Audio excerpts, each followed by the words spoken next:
আপনি নিশ্চয়ই শুনে থাকবেন 84 লক্ষ জন্মের পর আমরা এই দুর্লভ মানব জন্ম লাভ করে থাকি। অর্থাৎ আমাদের এই মানব জন্মের আগে আমরা 84 লক্ষ যোনি ভ্রমণ করে এই মানব জন্ম পেয়েছি। কিন্তু জানেন কি, আমরা এই 84 লক্ষ জন্মে কোন কোন রূপে জন্মেছি এবং মৃত্যুবরণ করেছি? আসুন জেনে নেওয়া যাক এই 84 লক্ষ জন্মের বৃত্তান্ত। আপনারা নিশ্চয়ই অবগত আছেন যে ঈশ্বর পৃথিবীতে 2 শ্রেণীর প্রাণ সৃষ্টি করে থাকেন। এর প্রথমটি হচ্ছে স্থাবর, তথা যারা একই স্থানে জন্মে এবং একই স্থানে মৃত্যুবরণ করে। আমাদের আশেপাশের গাছপালা, তরুলতা এই শ্রেণীর উদাহরণ। আর দ্বিতীয় শ্রেণীটি হচ্ছে জঙ্গম, অর্থাৎ যে শ্রেণীর জীব চলাচল করতে পারে।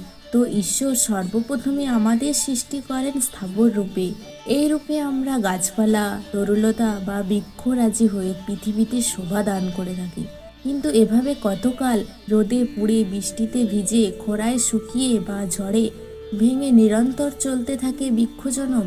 কিন্তু অবশেষে 20 লক্ষবার গাছপালা রূপে জন্মের শেষে আমাদের জন্ম হয় তুলসী বৃক্ষ রূপে। আর এই তুলসী গাছের পবিত্র পত্র যখন ভগবান শ্রীকৃষ্ণের পাদপত্রে অর্পিত হয়, তখনই আমাদের মুক্তি মেলে বৃক্ষ জন্ম থেকে।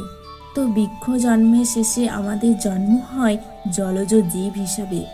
এই পর্বে আমরা কখনো মৎস্য, কখনো কূর্ম ইত্যাদি রূপ পরিগ্রহ করে থাকি ঈশ্বরের কৃপা লাভের আশায়। কিন্তু এভাবেও বা যাবে আর কতকাল? অবশেষে আসে মুক্তির সময়। 9 লক্ষবার জলজ প্রাণী হিসাবে জন্মের পর আমাদের জন্ম হয় শঙ্খরূপী। আর যেদিন সেই জলশঙ্খের জল অর্পিত হয় শ্রী গোবিন্দের চরণে, সেদিনই আমাদের মুক্তি মেলে জলজ যোনি থেকে। 9 লক্ষবার জন্ম হয় ধীরে ধীরে, ঘর বাড়ি ঠিক নাই যথাতথা ফিরে। জলজ যোনি থেকে তো মুক্তি পাওয়া গেল, তবে কি এবার মিলবে মানব জন্ম? না, এবার আমাদেরকে জন্ম নিতে হয় কীট পতঙ্গ রূপে। কখনো মাছি, কখনো মশা, শুঁয়োপোকা, কেঁচো ইত্যাদি রকমের কীট হয়ে বারবার জন্ম আর বারবার মৃত্যু। আর এভাবেই কেটে যায় আরও 11 লক্ষ জন্ম। কীট জন্মের শেষে জীবের জন্ম হয় মৌমাছি রূপে। আর সেই রূপে আমরা মধু সংগ্রহ করে জমা করি মৌচাকে। এবং যেদিন আমাদের সেই সংগৃহীত মধুর একটি ছোট্ট বিন্দু রাধা মাধবের ভোগে অর্পণ করা হয়, সেদিনই আমাদের মুক্তি মেলে কীট যোনি থেকে। তো কীট বা কৃমি জন্মের পরে আমাদের জন্ম হয় পক্ষীকুলে। কত শত হাজারো পক্ষী হয়ে আমরা বিচরণ করি অন্তরিক্ষে। তবে এ জন্মেও কখনো সর্পের ভয়, কখনো তীব্র ক্ষুধার খাদ্যভাব, কখনো ঝড় জলে নীড় ছিঁড়ে পড়ার ইত্যাদি রকমের যন্ত্রণা সহ্য করতে হয় আমাদের। তবে হ্যাঁ, অন্য জন্মগুলোর মতো এই জন্মেরও শেষ আছে। 10 লক্ষবার পক্ষীকুলে জন্ম হওয়ার পর আমাদের জন্ম হয় ময়ূর রূপে। আর যেদিন সেই ময়ূরের পালক মোহন বংশীধারের চূড়ামণিতে স্থান পায়, সেদিনই আমরা মুক্তি লাভ করি পক্ষী জন্ম থেকে। কি ভাবছেন, এবার কি পাবো সেই স্বাদের মানব জন্ম? না, এবারও নয়। এবার আপনাকে জন্ম নিতে হবে পশুকুলে, অর্থাৎ কখনো মাংসাশী বাঘ, সিংহ বা নেকড়ে রূপে, আবার কখনো মাংসাশীদের ভোজন রূপে তথা মৃগ, ছাগ ইত্যাদি রূপে। আর এভাবে খাদ্য ও খাদকের রূপে আপনাকে জন্ম নিতে হবে 30 লক্ষবার। এরপর একদিন শ্রী মধুসূদনের কৃপায় আমাদের জন্ম হয় ধেনু তথা গরু রূপে।